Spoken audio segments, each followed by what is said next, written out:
On Friday, Parliament will be debating whether people who are terminally ill with 6 months or less to live should have the individual choice to end their life. I will be voting in support of Kim Leadbeater's bill. I wanted to set out to my constituents in Welwyn Hatfield why I've come to that decision.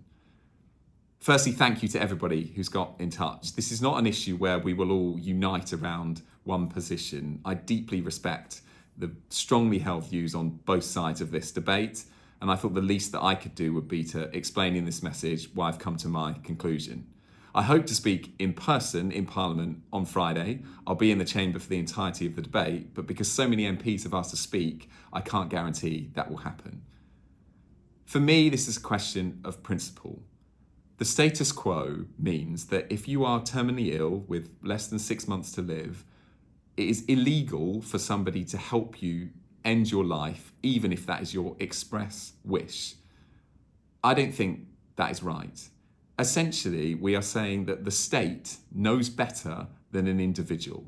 And I think the balance of the law at the moment is wrong, and what it results in is hundreds, if not thousands of people in our country every year having difficult, sometimes agonizing deaths that they themselves would rather choose to avoid by ending their life in a peaceful way on their own terms.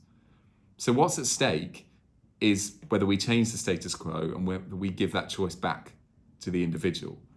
Now, that choice must come with safeguards, and I think this bill is very tightly and effectively drafted.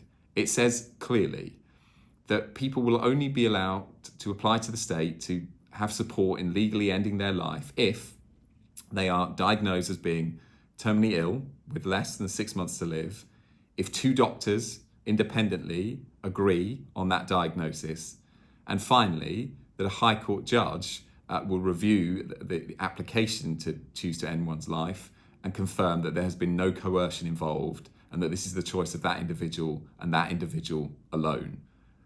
There are dozens of countries across the world which have very similar legislation in place where people are allowed who are suffering from terminal illness to end their life on their own terms, to end their suffering and to have a good death.